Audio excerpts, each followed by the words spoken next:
Hi, everybody. My name is Armagan Ibrahimi, and I'm going to be talking about how to program a microcontroller using CircuitPython for the next 30 minutes. My best buddy Camille is here. We have worked together to prepare this material for you. I hope you benefit from it. So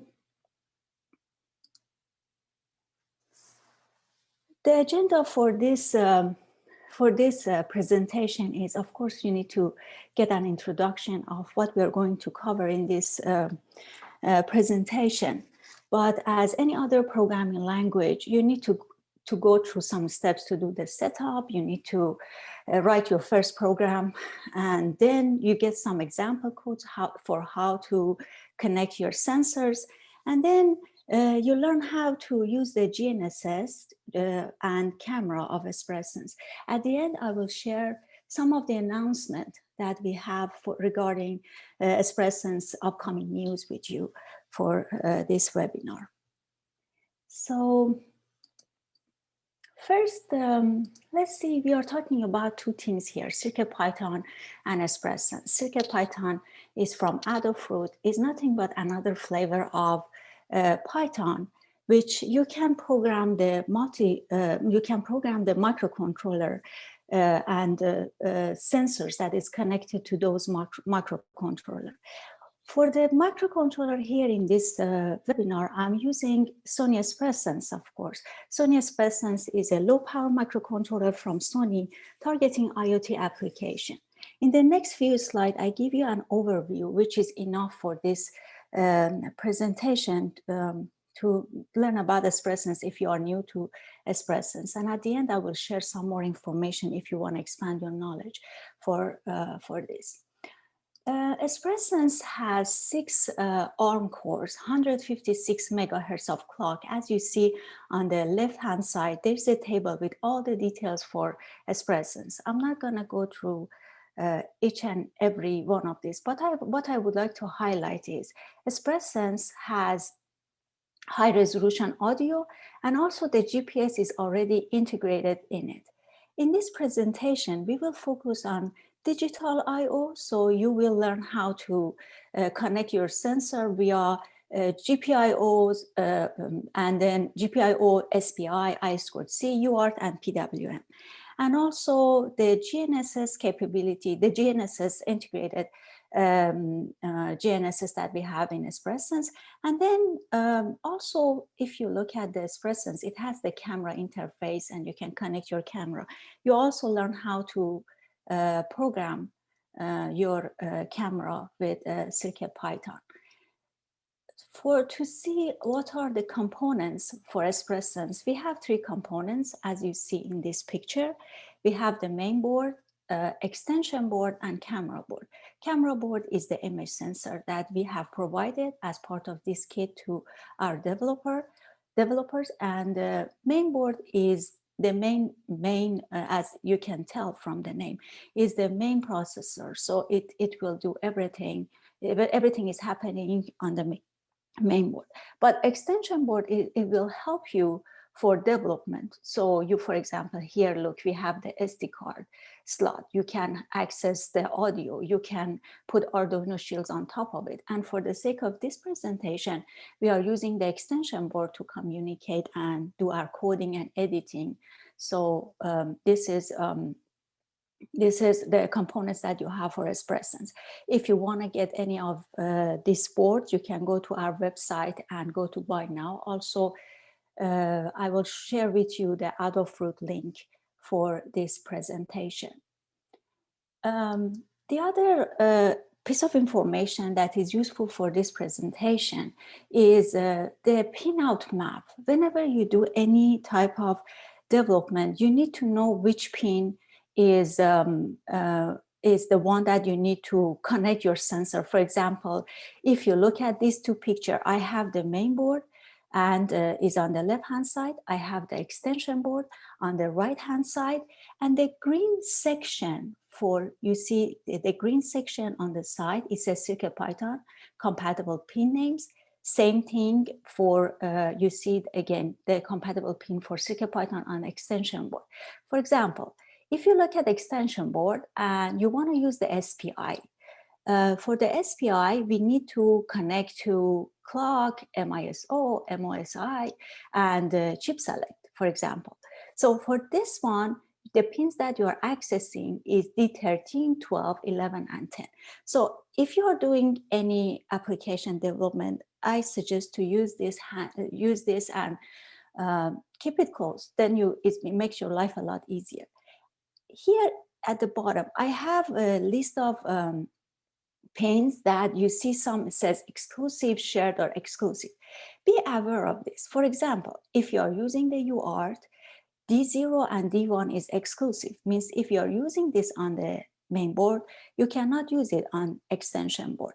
But when we have shared pins, like for I2C, you can share the pin D14 and 15 for I2C, as long as you have a unique ID or address for each I2 device that you have. And for analog pins, you see 2 dedicated pins on main board. And then we have 6 pins on extension board. Again, this A2, A3 is exclusive.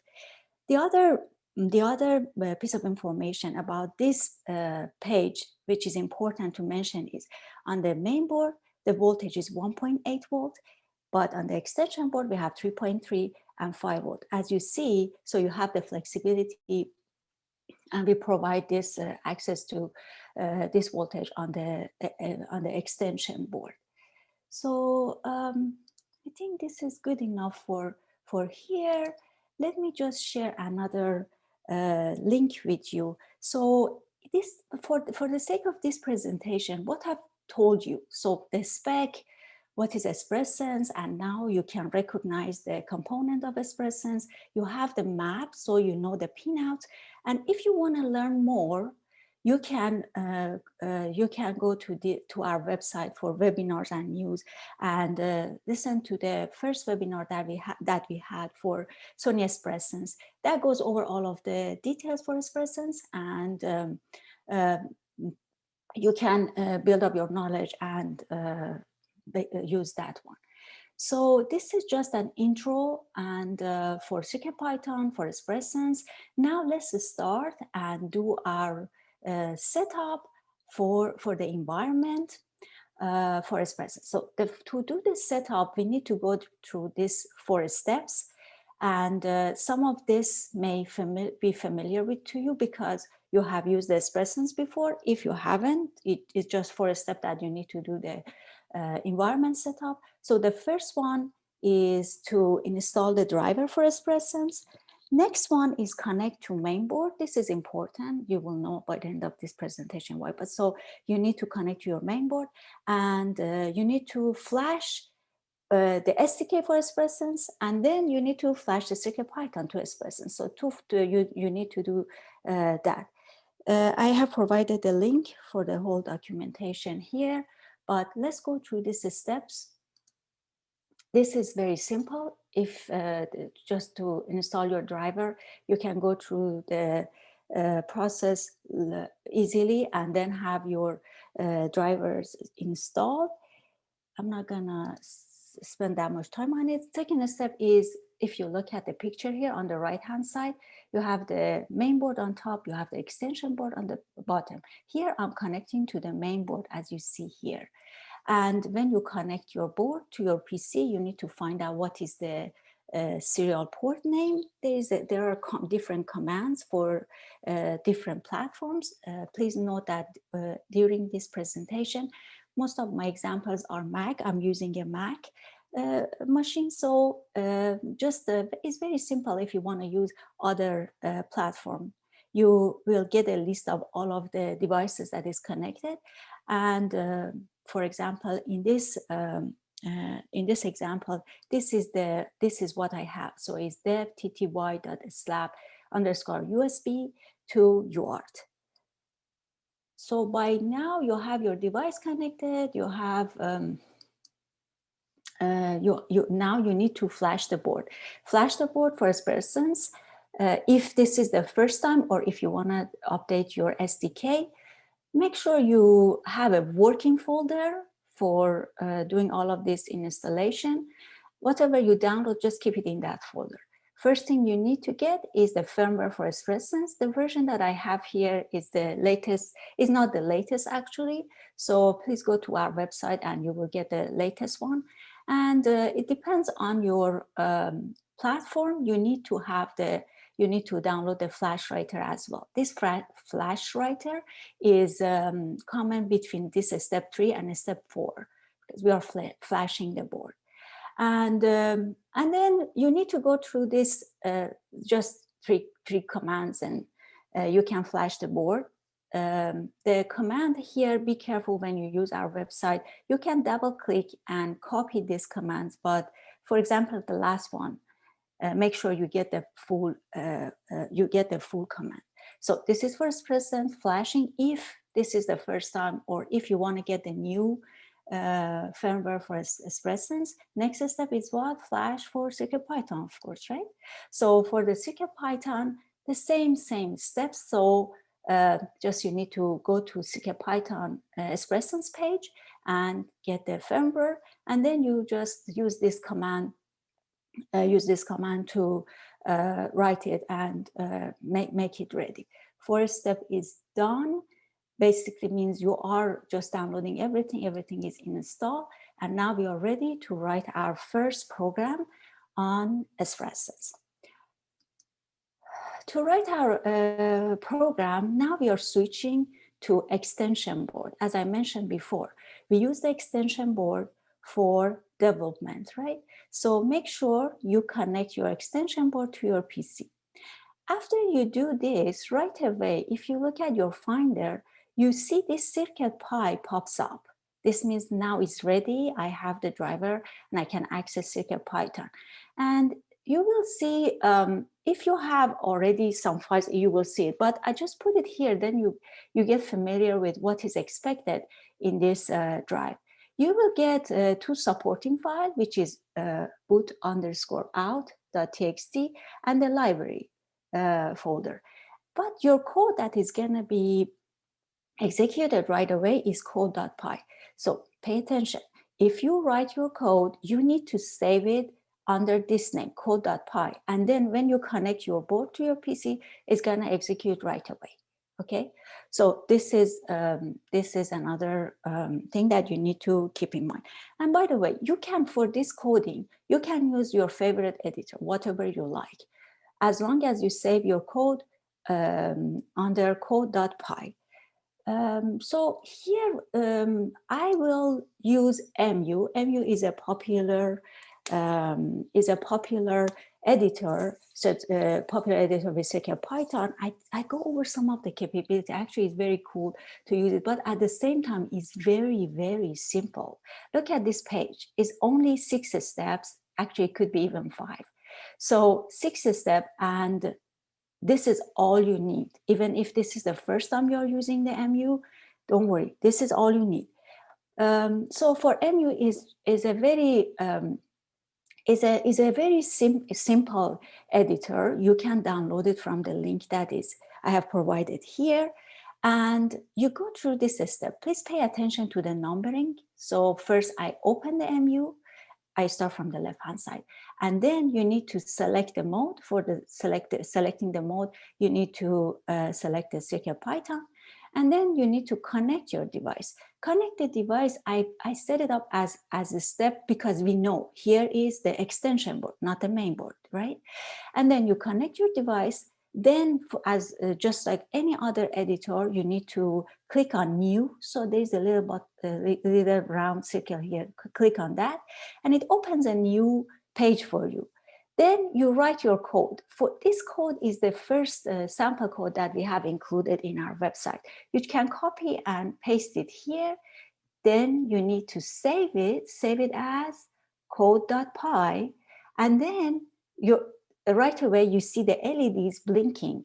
Actually, one LED is start blinking on your board. By the way, so this is just when you write your first program.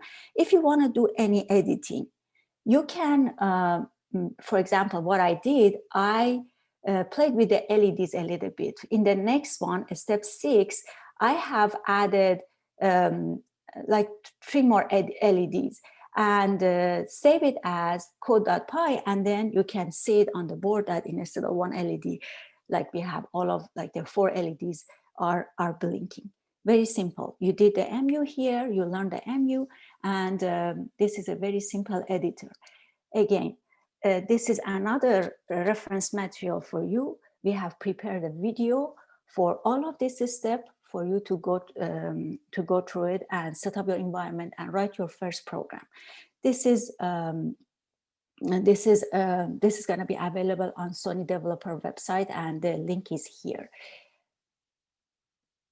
So guess what? We are all done with the intro, what is CircuitPython, Spresense, and now we can start and set up, and we wrote our first Hello World program, and now we are ready to connect our sensors, which could be via digital input and output, analog, SP, all of this fun stuff.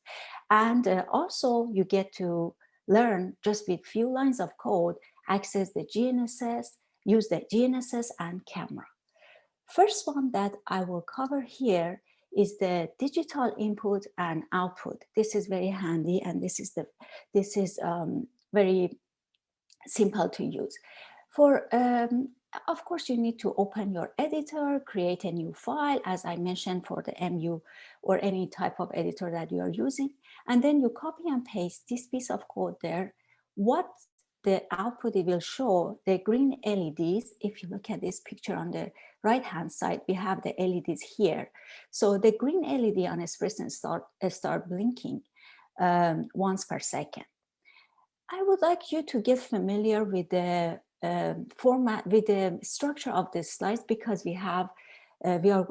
I try to put everything in the same way, then because the information is too much information, then you don't get lost. So let's navigate through this. This is going to be the input or output, so the pin that you need to connect your sensor, the title. And then you will see some pictures that will show you the wiring or output or the board that you need to, just as a picture to give you a little bit more information. And then in this purple ovals, you see what hardware we need, okay? The code is available here, and then the output. Oh, by the way, when you use the digital input and output, you need to, when you use the digital input and output, you need to import the board module, and you need to have the digital I/O, and time is another module that we are using here. Here we created an object of LED, and so here we are saying this is a digital input and output. LED 0 is the one that we are using here, and the direction is output. This is a little while loop to take care of the time for this one.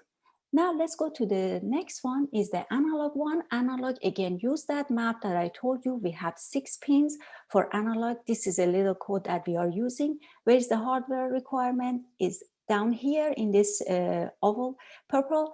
Everything is the same as before, just I'm adding a potentiometer here. But for this little code that we have, we need to use the analog I/O module. We are importing the analog in. What pin we are using is A1, and then we are printing out the voltage. This is a little function, is a helper that is doing some calculation. I have included some graph here. I wanted to show you another capability of MU. You can plot and see this kind of output from your program. And here we are using the potentiometer to change the voltage and show this. This is very simple, just using the analog pin. Let's go to I2C. What is I2C? I2C is a way of that you can do the serial communication. You have to use the clock and data to do that communication, and pay attention that for data you are using a single line both for input and output. This example, you will see the hardware requirement, you see the wiring, and the code is the same as before. We used board and time, but we need to use the bus I/O. Bus I/O, it will give you access to I2C, And for this one, we need to, again, we get an object. These are very similar. So this is, again, we get an object, and then we get the clock and data. We need to, the most important thing when you access the bus is you need to lock the bus. So we have the lock the bus and then unlock the bus. Then this way you will dedicate the bus to your specific device. For this program is scanning all of the devices on your bus and return the address. So, and if you want to do a little bit more, please use this example for the next example that I provided the link here. And this one is going to get the sensor data.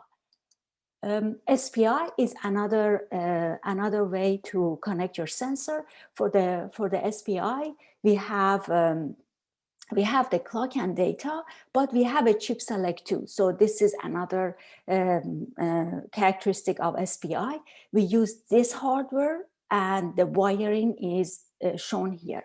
Let's look at the code. Code is needs the bus I/O because this is of course bus communication. Here I am doing reading some temperature data. So the first section of this code is going to decode that temperature to centigrade, and then I have to connect the chip select, and I have to connect the chip select. And when we go to, we have an object for SPI for the clock, and I'm using the MISO.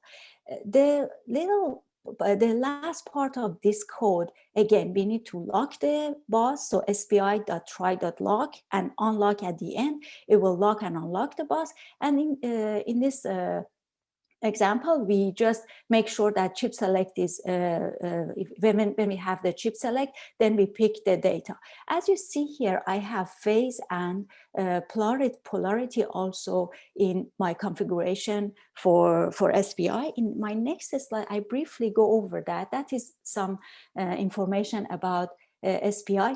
By the way, if you look at my main board and extension board, you will see all of these dedicated pins. Here, let me go to the next page. We can use the chip select. If you use the chip select D10, so this one is hardware control chip select for us. What does it mean? Means you have 4 scenarios for phase and polarity, and that will this will happen. Means if you have your clock can be active low, or your clock can be active high, and then you can have the chip select coming in to just get one word, or you can keep the chip select on until the end of the data.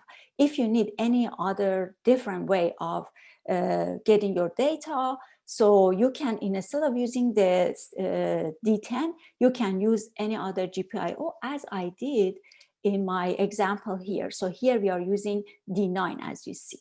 So let's go over the next one, which is the UART.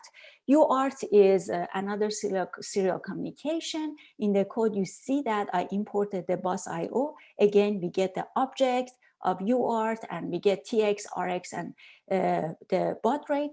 What this program is doing is we connected an ultrasonic UART device to a Spresense, and when you get close to it, it calculates the distance that it gets close to this sensor.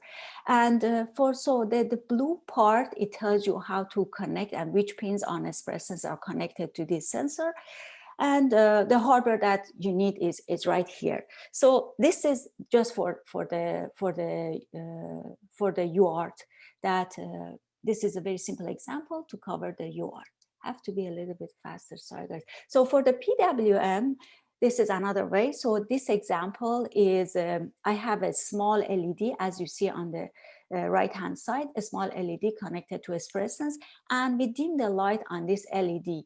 This program, this is what we have. For PWM, we have 4 pins available on Spresense. Here we are using the PWM.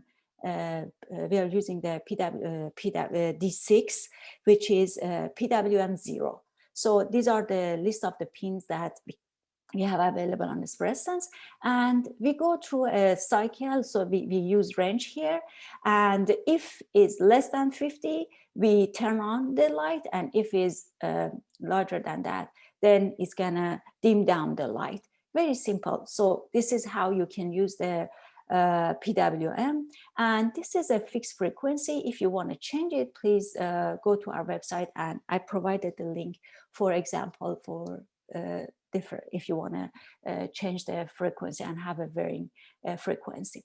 So as the next one is how to access the SD card on Spresense. For SD card, you need to initialize the SD card. This code is always with you. So if you need to use it, you need to do this initialization. And for SD card, you do two actions. Either you write or read. We just, and if you look at the bottom of the page, you see that when you're writing, you need to open and right here I have created test.txt. W is for write, and then you're writing to the file. For example, here we say hello world, and for the next one, reading, we can read this, and again we open it and use R for reading, and then you print what you are reading here. Very simple. Pay attention to import. You need to use the STIO IO here and storage, because you're accessing a storage. And we have the clock pin, we have the command pin, and we have 4 data pins. And frequency is always 25 megahertz. So we covered almost all of those pins that you can connect your sensor to. We have 2 more to cover. This is the GNSS that I'm covering here, and then I will talk about camera. For the GNSS, let me tell you this: Spresense has integrated GNSS in it, and you don't need to do any pinouts or anything. So it's already integrated, and the antenna is also included in the board. So for this simple code here, it explains how to access the GNSS. You need to import the module GNSS, and time is, of course, because is a time related program.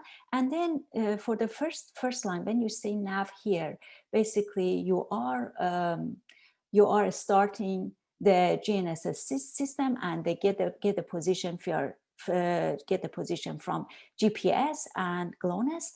And we use 2 objects, last print and current print, to get the update. So we do some kind of calculation to make sure if this is if this time is provided, then we don't get the update all the time. So we get the update when you have the current and last print bigger than 1 second, and then you update the last print.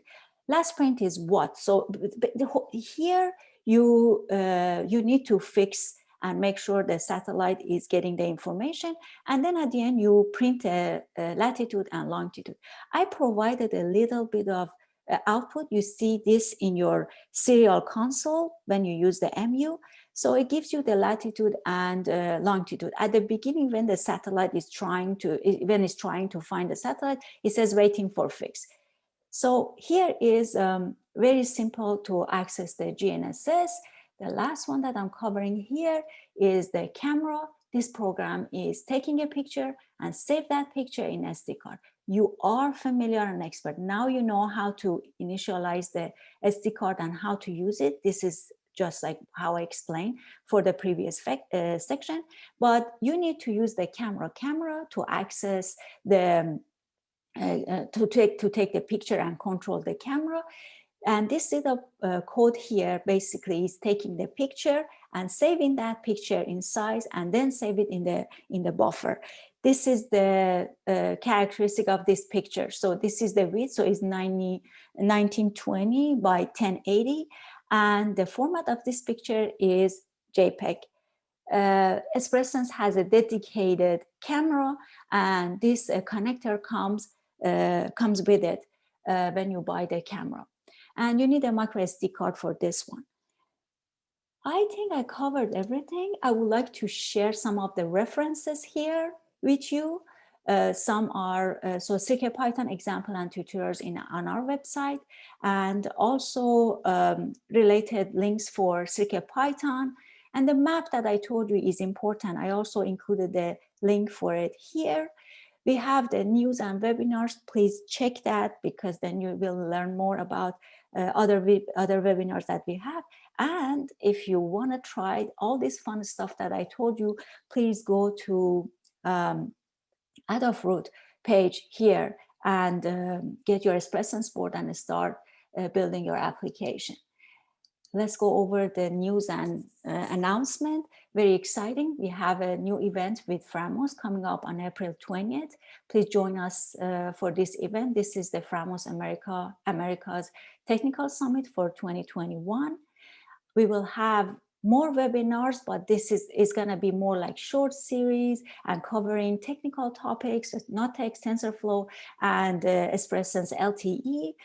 So for getting updates, please go follow us on Twitter, Sony DevWorld, and you will get all these updates as quick as possible. We have two partners. Our partner Necto has the firmware already ready for Spresense, so you can go to this link to download it. Necto is doing device management and communicating to the cloud, so they are providing this firmware now for Spresense. Our exciting new partner is Edge Impulse. They are providing ML to make prototyping faster for Spresense, and we are going to have a webinar soon with Edge Impulse, collaboration with Edge Impulse, and we expect to have Spresense available on their tool by May 2021. Any business inquiries, please contact us here. Sorry, I went over time a little bit, but this is all I have. Thank you again for joining us, and we are ready for the questions now. Thank you so much, Armagon, and thank you for all who have stayed with us throughout this webinar. It's very insightful. If you have not submitted your questions yet, please do so by typing them into the question section. I've seen a few questions already, and we'll get to them. So Armagon, here's my first question to you, and I think, Camille, you can unmute yourself as well. It says the MCU is really 6-core MCU containing 6 Cortex-M45 cores. Is that correct? So maybe I can answer. Yes, so that's true, but unfortunately you cannot use the multi-core on the CircuitPython, because the CircuitPython is the runtime environment, and the Spresense has one memory that is shared between all these cores. And before you will compile the SDK on the Spresense, you need to set some range of memory that will be used for each of the core. And if we have the CircuitPython and it's the runtime, so it means that there is no compiled. So we are using the SDK that it's already compiled. And we are using, and in this SDK, we just allocate full memory for one core, just to not waste the memory for other cores for now. Okay. There's another one here as well. This one is directed at you, Armagon. It says, "Hi, Armagon, great talk." She's awesome. Now, can you run the Python on Spresense? Is there any plan to include TensorFlow Lite for MCUs? Even OpenMV would be terrific to have on Spresense. Also, is some sort of DNNRT available with CircuitPython? Camille, first of all, thank you so much for your nice comment. I think we are working with for TensorFlow, so we expect to have it. So we are working on that. I cannot share more than this. But as far as having that with CircuitPython, I think is not under our control. It's something that Adafruit will decide. Camille, correct me if I'm wrong. Yes, about the CircuitPython, that's true. That if you want to have the tensor from the CircuitPython, that's on the Adafruit side. But about the TensorFlow on the Spresense, I mean, it's available right now on SDK. So in our new release, you can run 3 of 4 examples from the TensorFlow on the Spresense. And that's available right now. Okay. Wonderful. And then a third question is it possible to obtain schematic designs of the boards? Camille. Camel? Yes, so of course, this is available on our documentation, our website, and you can go to the hardware section, and over there, I think you will find the link to the schematics. Okay. And there are a few questions that were sent in to me ahead of time. I will read those off. There's probably about 5 of them. One is, do I need to use an MU editor to work on my CircuitPython application? There is no, actually, it's very flexible. You can use any editor. The reason that I covered MU because it's so simple. And with this serial console plots that you can see and other capabilities, it's very easy to use. No, there's no limitation. You can use any editor that you want. Okay, that's good to know. And then the other question that I have is it possible to run the CircuitPython application only on the main board? Camille, please go. Yes, so it's possible. You can run your CircuitPython application on the main board, but there's one limitation that you first need the extension board to be able to save your application, the Spresense, because CircuitPython is using the USB mass storage class to be able to save your application on Flash. And for this, you need extension board because USB controller from the Spresense is connected only to the USB that is located on the extension board. But after you will save your program, you can disconnect the extension board and you can run your program only on the main board. Okay. The other question that I have here is, do I have to compile my application? Yes, so like I said before, you don't need to do this because this is the runtime environment. And the only thing what you need to do, you just write some code in your an editor, and then you just save this on the CircuitPython drive that will be registered on your file. It doesn't have any syntax error, and yeah, but it's everything is gonna get executed right away. Okay, and I think I'll take one more question. It says, is there any connectivity supported on Spresense with CircuitPython? And I'll probably just roll in the last one to you. Does Spresense support audio on CircuitPython? Currently, we are not supporting audio. Let me answer the last question. Currently, we are not supporting the audio, but that will is in our, it will come soon. So Camille, do you want to take the other one? Connectivity about support. the connectivity, yeah. yes. So right now we are not working on this because we will, because we soon will release a new LT extension board for US and Europe market. And when this will be released, yeah, we plan to also add the support for LT communication using this our LT extension board, and we also consider adding support for the Wi-Fi communication using the Wi-Fi add-on board for Spresense. Okay, perfect. So I'll close the questions for now. And I want to say thank you so much again for being here today. And we appreciate every single one of you. Have a good day. Bye-bye.